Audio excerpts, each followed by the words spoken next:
What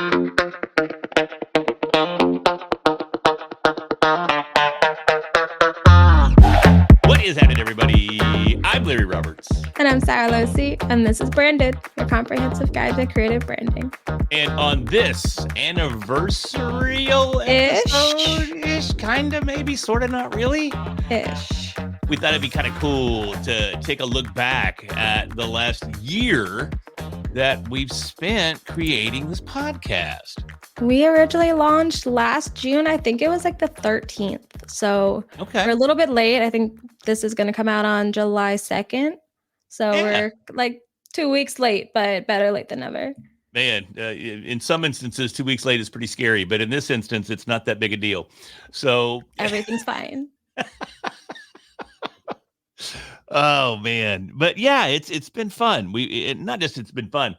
In looking back at our episodes, and it's kind of funny because this is going to be, I'm doing another podcast tonight, and it's also going to be a retrospective, not of Branded, but of another series that's out there. And it's kind of funny to sit and think that I'm doing two retrospectives in one day. But I was looking back at some of the episodes that we recorded over the last year and 2 weeks. And man, we have covered a ton of stuff. Yeah, we've talked about so much. And we're actually kind of been hitting that, like, what could we possibly talk about next kind of wall, but we still find things, which is good. And I like being able to, as we go, we kind of started broad and now we're able to really dive deeper into specific topics. So like getting more specific as we go has been a lot of fun. Yeah, I mean, I personally didn't even remember that we had covered so much variety and diversity in the topics. I mean, we've covered everything from... This one got me. Taxes. Yeah. As an entrepreneur. Yeah. Shout out to PT. Heck yeah, man, for sure. PT's the man. I was talking about him this morning, as a matter of fact. Need to connect him with someone that I met. But everything from taxes to basic entrepreneurship to finding your voice to finding your audience. And I mean, so much in between and such a wide variety, although limited. And I think we're going to be moving more into this realm, but we've had some really amazing guests too. Yeah, I was just thinking about that before because, I mean, we want to look back at previous episodes and what we've done over the last year. And the first thing that I thought of was the first time we brought a guest on the show. It was, I want to say Danielle Lewis was our first guest. Okay, she talked about, she was a designer and she talked about brand design elements. And I don't think it made the show. I think we took it out. But when we opened the show, we had no idea what we were doing because we hadn't interviewed someone together. So it was just like, what's happening, everybody? I'm Larry Roberts and I'm Sara Losi and this is Branded. And then we kind of just stopped. Because we just didn't know. As a matter of fact. Yes, we're like, which of us is supposed to introduce her? What are we supposed to say? We had no idea. Thankfully, she's a friend of mine, and she laughed at it, and we didn't look like complete just novices in front of like people who are better than us. Well, I think that's a great point because we're both experienced podcasters in our own right. But we teamed up to do this podcast and we hadn't done much speaking together or consulting together, or we hadn't done a lot of anything together. Yeah. This was our first like project together. Yeah. Yeah. Huh. And it's actually funny because I had done podcasting before, but I had been on the production side or I had been on the guest side, but this is actually the first time I've ever been the interviewer. Yeah, and that's a totally different spin, and I think a lot of people miss that. They miss that fact that it's so different being the interviewer as compared to being the storyteller. You know what I mean? Being the guest on a podcast, totally different approach than being the one that's leading the dance. Yeah, it was. I mean, clearly it took like some getting used to because the first time we just didn't say words, just... Is it my turn or your turn? Who's supposed to talk? But we still run into that today. I mean, true. Because and it's so funny because I try to make sure that I don't dominate a conversation, which I tend to do inadvertently every time I have a conversation. So I'll pause and I'll kind of peek at you on the monitor. I'll be like, it's for you, girl. Here's a softball. And sometimes you'll hit you'll hit a home run. But other times you look at me like, I don't want to talk right now. And I'm like, oh, okay, I got that. And all of this is happening within milliseconds. You know what I mean? Yeah. No, I feel like sometimes though you almost do that too much, and then I feel like I'm talking too much. Well, prime example. Yesterday we had a client call, right? And this was a young lady that I met last weekend at an event where I was speaking, and she bought our podcast launch workbook. And you being a co-author, I wanted you to meet with her as well and get to know her because she bought one of our products. And I mean, that's just, it'd be kind of cool. And yesterday you did most of the talking on that call. And because I was sitting here going, okay, I wanted her to be involved. I want to include her. I don't want to talk over. I don't want to dominate the conversation. So I just sat there and you ran with most everything. And it's not true. I feel like you would answer it and then I would answer it after. Maybe that's more it. I'll say it from this perspective then. I am paranoid that I do that. How's that? Is that fair? Yeah. No, okay. I feel in that case, it's like we both kind of answered, but we have different answers. Yeah. So it's like I would let you answer, but then I would answer it again. Well, and again, it's funny when we meet people and we tell them about the show. That's one of the key points that I reinforce with potential new listeners is you get me, the middle-aged white dude, and you get you, the very young and vivacious and engaged youth on the opposite end. And I am the youth. Yeah, you're the youth gone wild. So it's amazing. I'm gone mild. Youth gone mild. But it's interesting to have that perspective, and it's fun to see that actually come out in the podcast episodes themselves. Yeah, I think some of my favorite moments have been the ones where we don't agree on things. Well, yeah, because we tread lightly there. But no, like things that are like relevant. I mean, we don't talk about the things we don't agree with, non-branding related, but even the things like branding related that we don't agree with. I remember the one time I left you completely speechless. Uh-oh. That is a highlight for me because it's not easy to do. No, it's not. And help me remember, because obviously I blocked those out because those are bad memories for me. So we were talking about the different elements of a brand, and I was talking about brand experience. So what do people experience when they interact with your brand? And I said that this is something that's not fully in your control. And you disagreed because there was some book by a Navy SEAL or something. Yeah, Extreme Ownership by Jeff. Yes. Yeah. So you always are in control of your brand. You never let it out of your sight, basically. And that's not possible when it comes to personal branding because your brand can be places that you're not. So the example that I gave was if you're driving like down the road and you get rear-ended by a U-Haul truck, you're going to have kind of a negative feeling towards U-Haul. But U-Haul wasn't even involved. The person driving does not work for U-Haul. They just borrowed the truck. Yeah. They just paid to use it. But still, if you have to move, you need to rent a truck, you're probably going to go to like Penske instead of U-Haul because the last time you saw a U-Haul, it was driving into your car. Well, and the one thing that's going to happen there too is if you end up suing someone, you're going to end up suing U-Haul as well. Not just the driver, but there's going to be some legal repercussions for U-Haul because you can bet they're going to hire an investigator. They're going to look over that truck. Probably somewhere in the paperwork. It's in there. So you can bet though. And you made a very, very valid point, and the flip side of that is that I still believe that you're fully responsible for your brand. You're fully responsible for your brand messaging. Now, what people do with that messaging, sure, that's out of your control, and you don't have control of some of the context that your brand appears in. But I mean, I have to own this red hat all the time, and there's some negative connotations that go with red hats for some odd reason. I can't figure it out. But I mean, again, can't even imagine. Even this past weekend, when I was at that writer's symposium helping people write their book, one of the ladies, I was going down to the elevator and she rode the elevator with me. She goes, "So is the red hat an homage to the big red hat?" And I was like, "What?" She's like, yeah, you're a MAGA. I was like, no, I'm not. It has nothing to do with politics. It has nothing to do with anything, but that's an God damn it, extension. Alex. It's funny you said Alex. He literally just texted me. Uh, but but yeah, there's still context and contextual applications of your brand that you can't control. But your messaging and your Yeah. ideation of your brand and your brand values and your core values and the way that you conduct yourself and your business and how you reflect that in your brand, that is within your control. So Yes, it's uh, the experience piece that isn't, because you can't control how people experience your brand. Because exactly. even if you're acting the way that you like want people to see you as, they might still just, you're not their cup of tea. Yeah, yeah, that's And gonna they happen. might have a negative experience just with you being yourself. And that happens with me a lot, I'm sure. I am an Uh, acquired taste. it definitely happens with me a lot. I can promise you that. But what for you is like the most memorable part?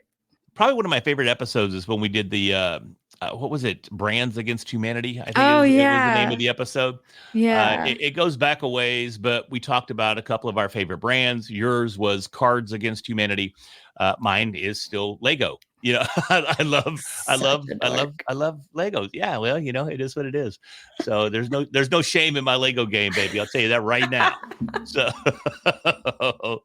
but I thought that was a really, really fun episode because we took some existing brands that are out there and help people understand, at least from our perspective, what we took from those brands. Hmm. And it's super interesting to see that different individuals can, and this goes kind of go back to what we were just saying just a second ago. Different individuals will read brands differently.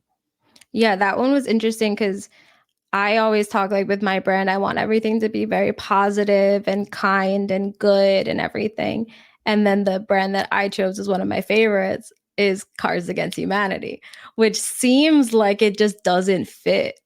But you have to actually look at like on the surface it doesn't, but behind the scenes it really does, because they do follow the same types of values, and everything that they do they're doing for good.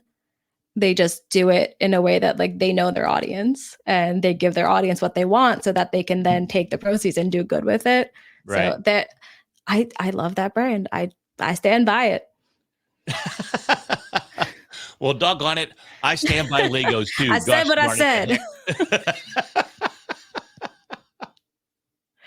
And a year But later, you just spent your whole weekend building Legos. yeah, I mean, I did. I said last weekend I went to, it was weekend before last that I did that writer symposium. But this past weekend, I literally spent all weekend building my latest Batman Lego set. And since we've done that interview, or not that interview, since we recorded that episode, Legos evolved a little bit, you know, even in just the last year. And it's interesting to see the evolution of their brand. Traditionally, you look at Lego and it's very colorful and it's very playful and it's very child oriented. But a study was released recently where it shows that middle aged adults are the largest toy buyers, whether they're buying them for themselves or they're buying them for their children. They're their key market. I And feel like so, we should have known that because kids can't buy things. but they still And you market to can't, kids. But traditionally, mm, toys are marketed to kids. So kids wear I out the guess. parents, so the parents buy the toy. Yeah, I guess. But now it's gotten to where you got a lot of adults that buy a lot of toys and they're not for the kids. So Those Lego are a different introduced kind of toy. no, that's definitely not that kind of toy, Sarah. You Oh, probably don't want to use a Lego one. damn. But but they actually have a slogan now, adults welcome. Oh, that's cute. And they changed their packaging for the more advanced kits. If you look at the high Lego count kits that are like 2,000 pieces and above, most of that packaging is done in a very sophisticated manner. They're black boxes with more of an embossed type backdrop in place that really highlights the theme of the packaging. If you look at anything that, again, 2,000 character, not character, character, I'm launching a podcast, 2,000 pieces or above, it's packaged in a way that's more appealing to adults. It's not very colorful. It shows the product itself and shows some of the cool features of the products themselves, but everything else is black and almost elegant to a degree. Well, they've actually now they're coming out with Lego like flowers and Yeah, like home yeah. decor.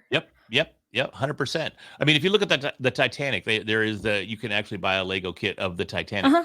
and it's one of the largest kits that's out there. It's like 7,000 plus pieces. Is it But pre or post crash? it's before the crash, Okay. but it's also designed in a way that you can break it in the middle. I'm not kidding. Oh, It's that's also really designed so that cool. it connects together so you can actually kind of put it in a sunken position if you wanted to. That's the way they built it that way. But you look at that and it's done as part of it's in their art section. If you go to the Lego website, there is an art section. And these types of pieces are under their art section. And they've got paintings, they've got Rembrandts, they've got everything that you can imagine as a Lego for an adult type set. So it's interesting to see how the evolution of their brand has taken place over the last year or so as well. And they still haven't sponsored us. Nope. Still, I wish they would because these freaking kits are a little pricey. Yeah. Dibs on the Harry Potter ones, guys. Send them over. There are some really cool Harry Potter ones. The Harry Potter ones are some bigger ones. Yeah, those are some good sets. I would mean, not have the attention span. Oh man, it takes me time too. Interesting. And one thing I have to say too, and we're getting way This off has base turned here. into the Lego episode. This has turned into Lego Part episode. 2. But this one kit that I just did it's new for 2024. It's a Batman Gotham City from the Batman animated series, and it was over 4,000 pieces, 4,210 I think is the total count. And it's the first Lego kit that I've bought that has a high Lego count that it wasn't missing a piece. All my other kits that I've put together have all missed at least one piece, and you have to go to the website. Now you get the piece for free. You get a replacement piece and they ship it to you, but it usually takes 7 to 10 days for it to get here. So if you're in the middle of your build and you're missing that one little plate that's got 3 little dots on it, that's all you need to put this in. You're stranded, and that kind of breaks your momentum a little bit. See, the last time I emailed a company because I was missing pieces to something, they're like, "Are you sure?" It's like, "Of course I'm sure." And then I look again and no, I was not missing pieces.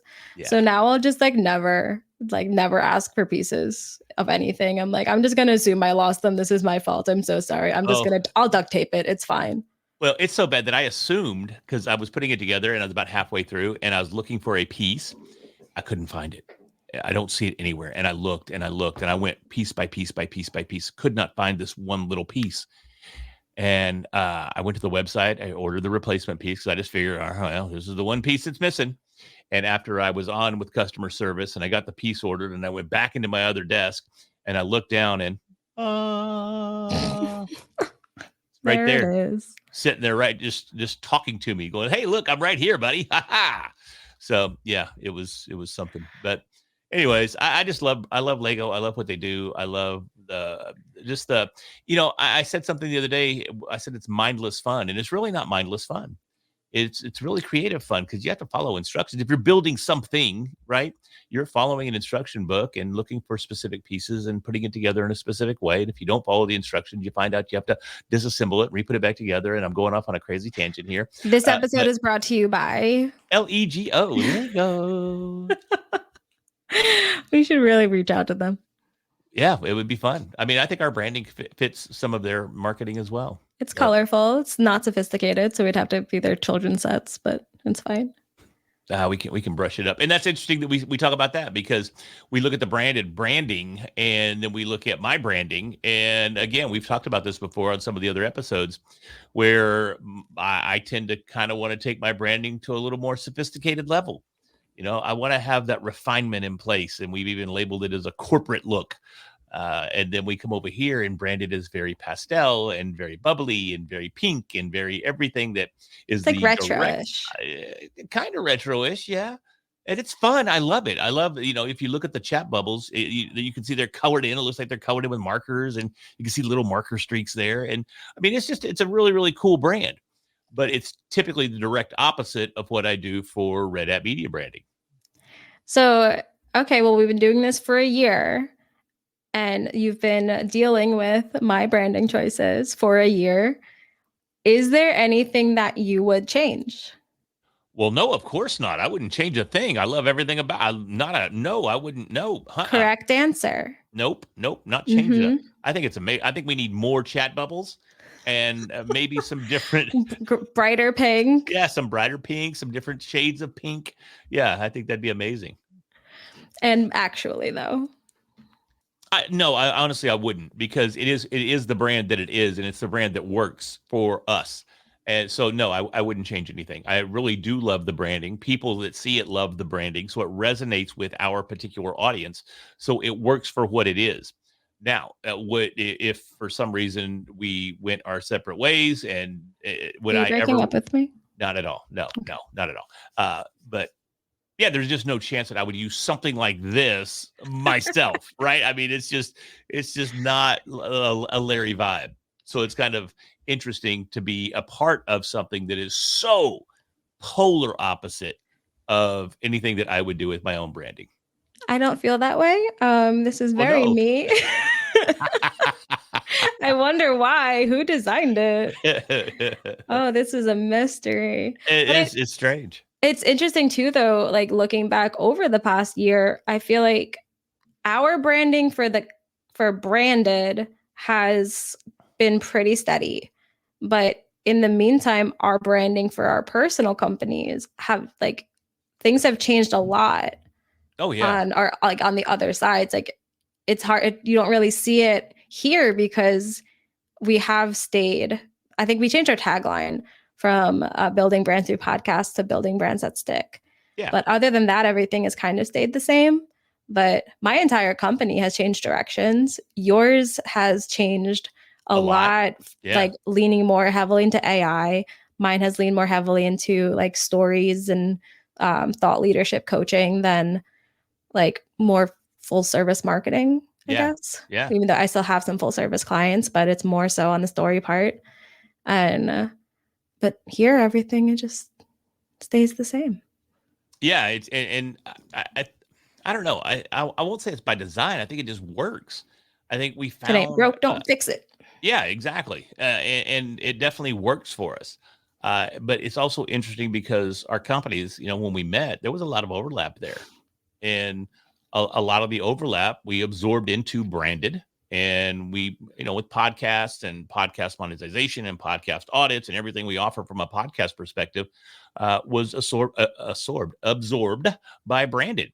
And then we have our own individual offerings that we present as well. Again, like you said, a lot of AI on my side, a lot of storytelling and coaching on your side. And those don't necessarily fit under the branded umbrella. Branded, if you look at branded, you don't go, well, that looks like an AI brand. You know what I mean? No. Yeah, it definitely does not. And So if you look at yours, it does not look like storytelling. no, I don't know what it looks like, but it looks like Looks techie. it looks very techy. Yeah. Mm-hmm. Yeah. Definitely. So Like high class tech. High class tech. I like that. That's kind of cool. Yeah. I had somebody look at my website this morning and he goes, dude, yeah, your website looks, it's as good as any other website out there. And I'm like, that sounds like a backhanded compliment of some sort. But it's like, you look great for your age. Yeah. And then he proceeded to tell me all the things I needed to fix. And I was like, oh, okay. I can kind of see it. So no, he made some really valid points. So it was good having that conversation. But anyway, it's been amazing over the last year, growing together in branded with branded and growing together with our audience and delivering hopefully value with each and every episode. And I don't know about you, Sarah, but I'm looking forward to another year doing the same thing. No, I'm good. Cool.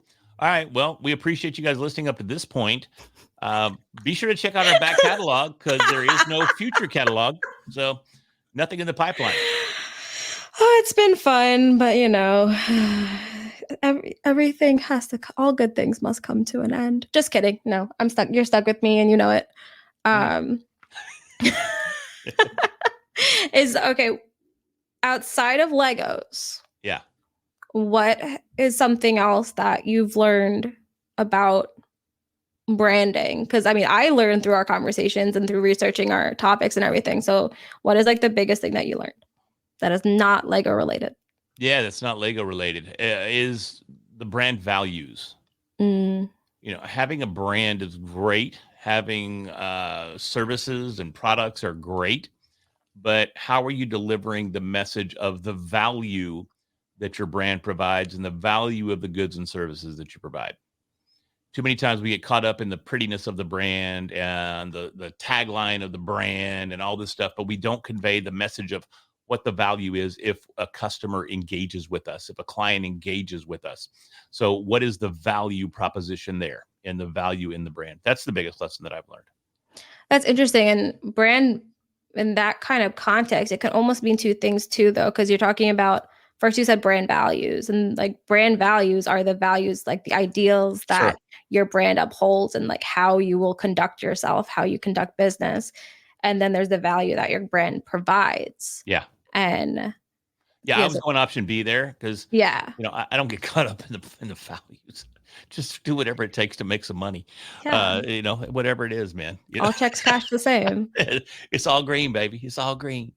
So no, I'm kidding. But no, I was definitely leaning more towards the value that's offered in the brand. Yeah, those are both things that we've talked about. I have learned way more about AI than I would have liked to. You and me both, sister. I have done I've almost done talks on AI. I Yeah. had someone, oh God, it was an awful, awful event, but it was just like a networking event that was just god awful. But the guy, I said that my business partner does a lot in the AI space and is a thought leader in AI. So then he kept kicking me under the table, saying like, "Talk about AI, bring up AI." Like, A, no. B, your event, you do it. So eventually I'm just like, just bring it up. So I brought it up. And he's like, okay, cool. So what about it? And then just put me on the spot and I had to talk Oh, about AI. God. And Yeah. I'm pretty sure at that point I sound like an idiot. This was a while ago and you've talked more about it since. So I've learned some stuff. But like I now can actually speak almost intelligently Yeah. or artificially intelligently about AI because I don't know it. I'm just kind of just repeating things I hear you say. I'm like a parrot. Yeah. But I think I definitely have learned more about it than I thought I would. Yeah, it's good. It's good. At least you got some value out of this time together.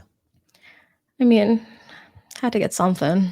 Yeah, 100%. So, man, and on that note, I mean, hopefully everybody that's listening got value out of the episodes that we've given you so far. I mean, we're up to, I don't know what's the episode number, 54, 55, something like that. 50 something. 50 something episodes back there. And if you go back, there is a ton of amazing content. A lot of great guests, a lot of great insight. Go back, check it out, man. And hopefully you found some value in this episode as we took that walk down memory lane and enjoyed the time together. Memory lane is paved with Legos. Wow, that's a rough walk. Follow the Lego brick road. Oh, goodness. All right, with that, do us a favor, subscribe to the show so we can bring you these very insightful and fun episodes each and every week. And with that, I'm Larry Roberts. And I'm Sara Lucy. We'll talk to you next week.